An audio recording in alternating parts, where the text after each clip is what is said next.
Hamlet. Chapter 1. The Dead King. It was a relatively cold night in China, in the kingdom of Denmark. Three men huddled together on the battlements of the king's castle. They were waiting for someone. A young man named Horatio stood with two of the king's guards. "I think you were saying things last night," he begged. He began. "I don't believe in ghosts." One of the guards is here, Horatio gasped. A shadowy figure had appeared beside them. "It looks exactly like the king," cried Horatio in terror. "The dead king, why are you here?" He asked the figure. "Please speak." But the ghost shook its head and did not reply. As the sun began to rise, the fade away into thin air. "I must tell Hamlet," said Horatio. Hamlet was his best friend and the dead king's son. Prince Hamlet had been utterly miserable since his father died. He kept to himself and dressed mostly in black. Since 1 month after Hamlet lost his father, his mother had married a new king, his uncle. It made Hamlet's blood boil. How could she forget his father so quickly? He was so sad about his father's death too. It had been so sudden. All these thoughts turned over and over in his mind. When Horatio came to see Hamlet the next morning, his friend was sitting alone and looked very gloomy indeed. "Hamlet," Horatio began in a quiet voice, "I think I saw your father last night." Hamlet leaped up. "What?" Horatio told him about the ghost visit the night before. "I have to see this for myself," said Hamlet. That night they went up the battlements to wait. Drunken yells echoed around the castle courtyard. "What's that noise?" asked Horatio. "Hey, my uncle Claudius is having a party to celebrate marrying my mother," said Hamlet lightly. "The guests came from my father's farm to stay down." And the clock struck midnight. The ghostly figure appeared once more. "Father!" cried Hamlet. "Speak to me. What do you want?" The ghost beckoned to him, and Hamlet stepped closer, trembling. "Take revenge for my murder," said the ghost. His voice was like the whistling of the wind. Hamlet's eyes went. "Who murdered you?" "Your uncle," said the ghost. "My own brother did the dreadful thing." Chapter 2. Revenge. The ghost told Hamlet the whole story. "I was dozing in the orchard when I felt something dripping on my ear. It burned me, so I opened my eyes, and the last thing I saw was Claudius touching my bottle of potion. I couldn't even beg for forgiveness for my sins. At the ghost, his voice pierced Hamlet's heart. So now I'm being punished. I will avenge you, said Hamlet. I swear I will. The ghost nodded. Kill him for me, it said, and disappeared. Horatio came out to Hamlet. Well, what did he want? Hamlet shook his head, and his eyes darted from side to side. You tell someone, he said. I swear, I don't tell a soul, promised Horatio.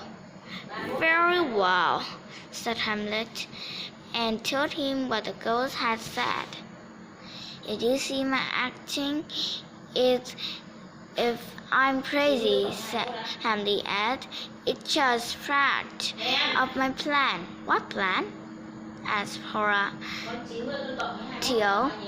I'm going to pretend to be mad, said Hamlet, so my uncle won't guess, and I'm really thinking. Horatio was strange look in his friend's eyes. He wasn't sure if Hamlet would have to predict. Chapter 3. The Prince in Love. King Calidus! King Calidus! Called a voice. It was Pulis, the king's advisor. He came rushing into the throne room. Hamlet was gone mad, he announced, and I know why. The king started. Mad? Yes, panted Pulis. He came into my daughter Apellia's chamber and ran and raveled. He's mad with love. You see, and Paulinus. Ah, the king's son replied. I would like to see this for myself.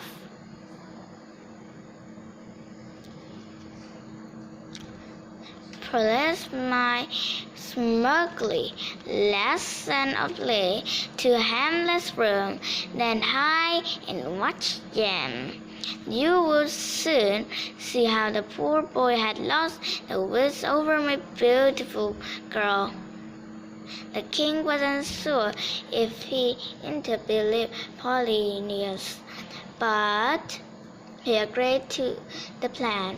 They hid behind the curtain to spy on Hamlet. Ophelia went up to him and greeted him. Hamlet centrally started to rant and rave, but not like man who was mad with love. Go away, he screamed at her.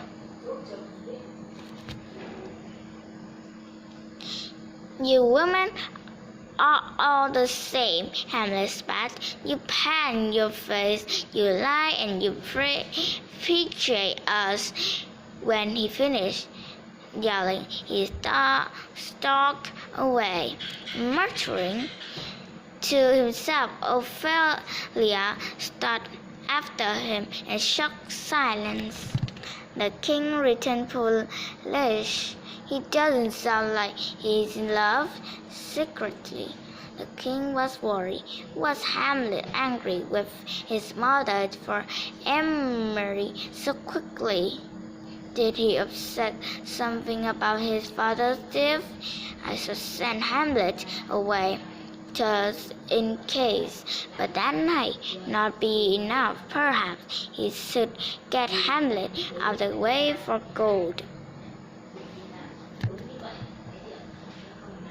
Hamlet was alone in Charlie's room in the castle, brushing himself. I'm ugly, he muttered.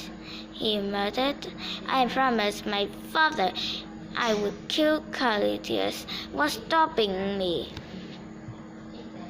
The voice of doubt, it was whispering. in his ear. What the goat wasn't his father, but this girl, and the poor girl was telling the truth. He thought. An idea struck him. In a troop of the actors were visiting Turtle. I asked them to put on a play about a man who poisoned a king.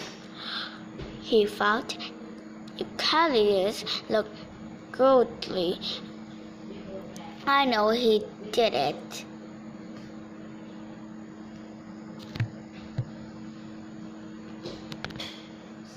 Hamlet went to see the leader of the troupe and gave him a script. "Will you put on the play of poor my lord?" said the archer with a bow. That night the king and the queen sat down to watch the play. Hamlet sat beside them so that he could keep an eye on the king. Music struck up. The play began. An actor played the violin, clapped the man who was playing the king. The fake king snored loudly. The violin poured potion in his ear. Hamlet ran at his uncle. He had gone pale.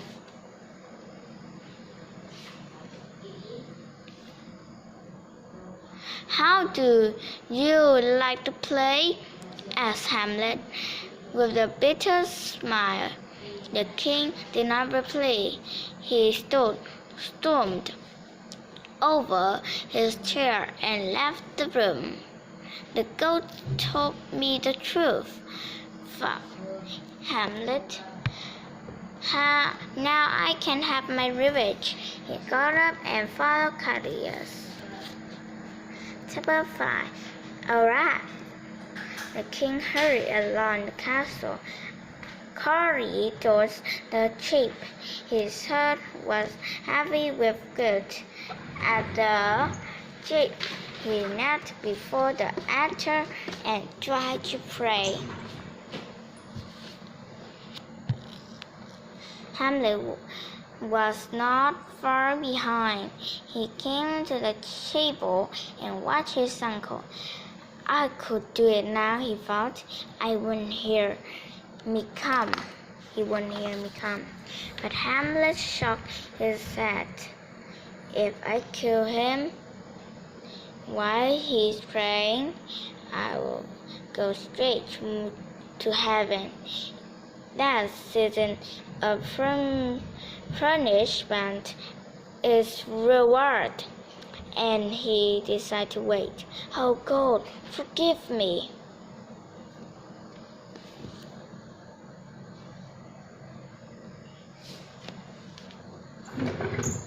When the king returned to his throne room, Polonius was waiting for him. "I got another plan," he said, looking pleased with himself. Claudius from "I should send Hamlet to talk to his mother," Polonius went on. "Perhaps she can get it to stop behaving like a monster. I will hide and listen it." So Hamlet was summoned to his mother's room. He stood in with a face like thunder. "Hamlet, you've orphaned your stepfather," his mother declared. "Which mother? You orphaned my father by marrying my uncle," replied Hamlet. He grabbed her. His eyes flashed with fury. "Help! Help!" cried his mother. There was a noise from behind the curtain. Hamlet wiped his sword, crying, "What's that? A rat?" He flung the curtain into Polonius.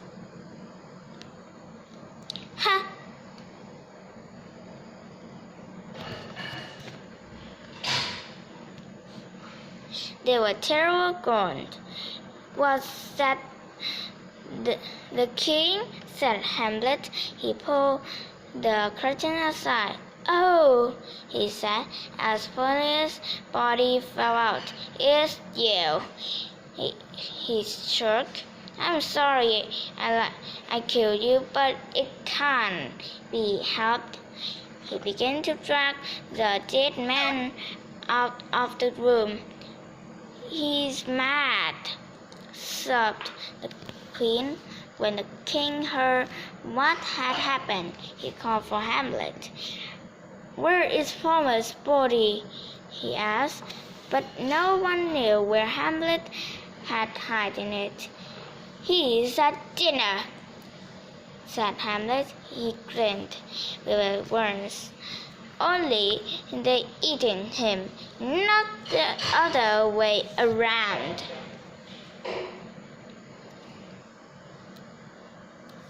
The king saw his chance. Hamlet, he said, my dear son, you cannot possibly stay in Denmark now.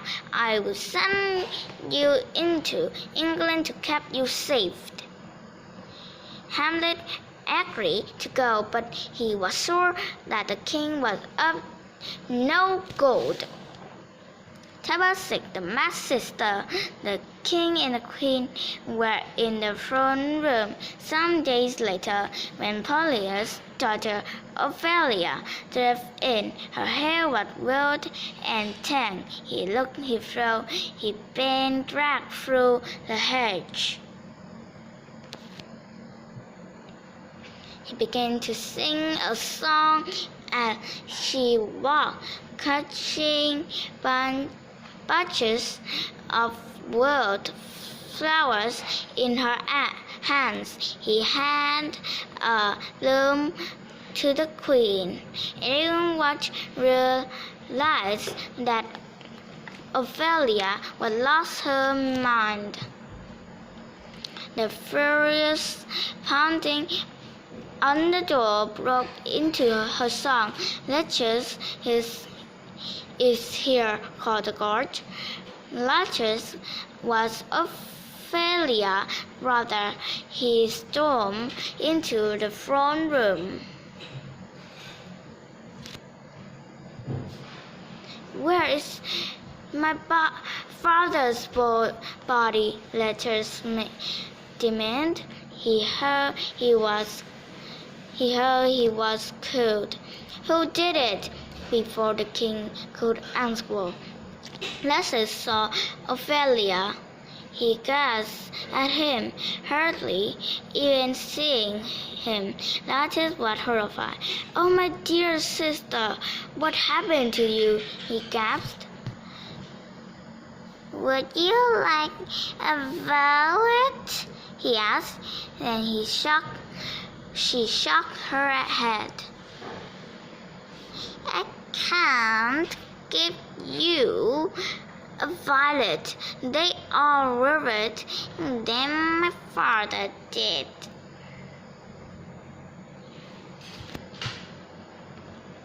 She's mad with grief, said the king. I'm sorry to tell you, Letches.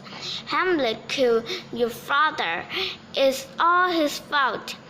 I kill Hamlet for doing this, Letches swore. The king waved his clothes and whispered, Don't worry, he will get a dress soon. The king smiled. At any moment his men would killing Hamlet for both of the ship England, or he fought. Prince Hamlet is here, came a cry from the quartet. Prince Hamlet has returned from England. The king's eye went with surprise. Letters began to mutter and rave about what he planned to do. Hamlet The queen rushed out to greet her son. Hamlet's friend Horatio smiled. He was standing quietly near the king, holding a letter from Hamlet. Was explained everything. The king's men returned on me. I was subject. They would, but that very moment we were attacked by pirates, and I meant to stow away on the pirate ship. I am going my way home. When I return, I will take my revenge. Yours ever, Hamlet.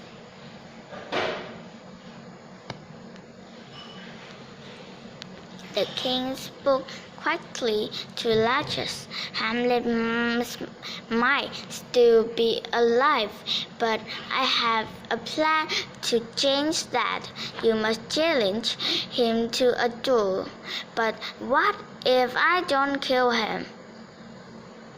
Said Laches. I dip one of the blades in deadly potion, said the king. Even if you merely graze his skin, he will die. The king rubbed his hands. If he wins without a scratch, I offer him a drink laced with potion. Letters thought about this for a moment, a same distance way to his revenge. But his thoughts were interrupted by the queen. He burst into the room, tears streaming down her face. Ophelia has drowned herself, she sobbed. They found her floating like a mermaid in the lake, dead. Oh, poor Ophelia. Laches grabbed his forehead, ready to challenge Hamlet. He told the king, I will kill him. If it's the last thing I do.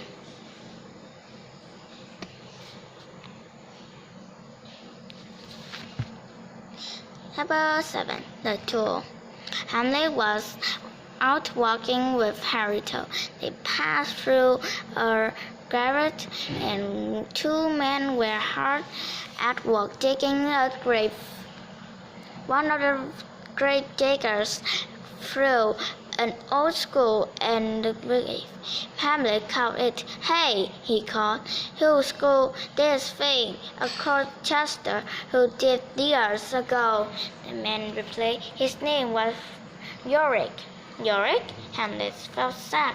Poor Yorick. I knew him, Horatio, so full of fun. When he alive, he pointed at the skull. Look, he's still grinning.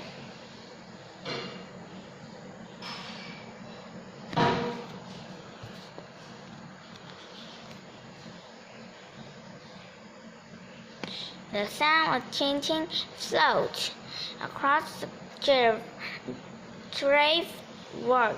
A funeral forces were coming closer. Hamlet, Rosin, the king, the queen, and Laches. Oh, for Ophelia, Laches wept. Hamlet rose over to Corbin. That's Ophelia, he said. You, Laches spat, go to the devil. He leaped after Hamlet, pushing him into the empty grave and jumping after him. Hamlet, don't, said Horatio, as God pulled and peered out. You can steer like gentlemen, the king declared. I order you fight a duel.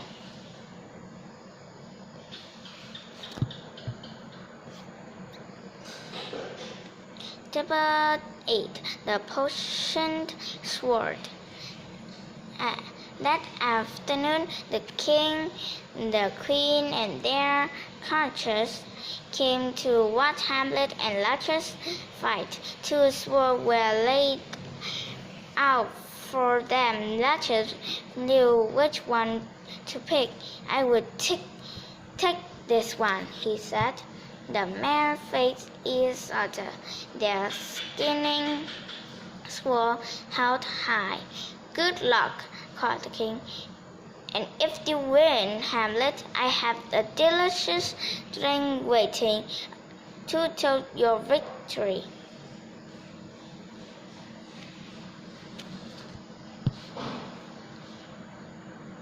Hamlet and Laches began to fight with a quick thrust.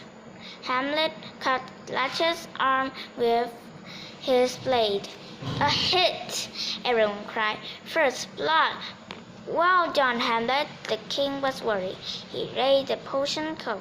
"Here, have a drink before you go on, Hamlet." "No, I will drink when the fight is over," said Hamlet. The men pricked each other. Hamlet struck again, this time on Laches' shoulder. "Hooray for Hamlet!" before the king realized it was happening. The queen had picked up the potion cup. "To my son!" he cried. He gulped down a mouthful of deadly drink.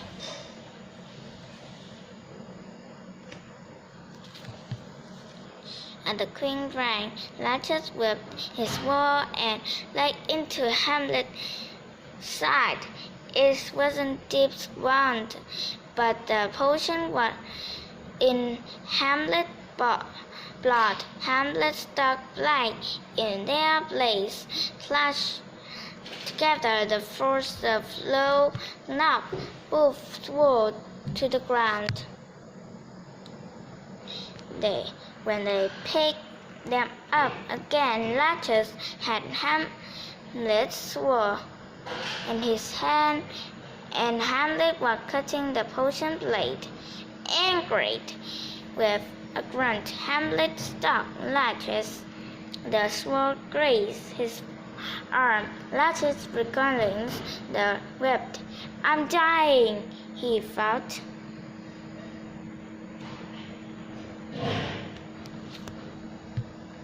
Then the king began to groan and faint.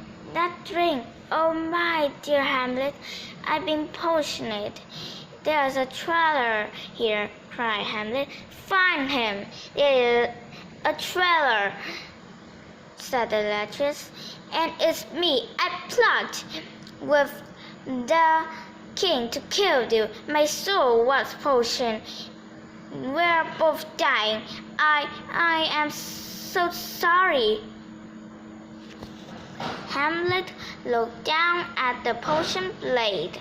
Suddenly, everything began to clear. He had nothing to lose now, and he knew what he had to do. "This is for my father," he called.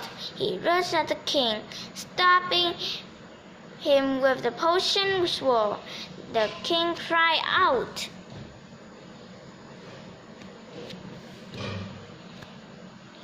The king and the queen slumped the thrones, like ebbing away. Hamlet struck and fell, and Horatio rushed his side. "If you're dying, I will die with you," cried Horatio. He picked up the cup that queen had put down. "I drink this potion." Hamlet raised a hand. "Don't, please,"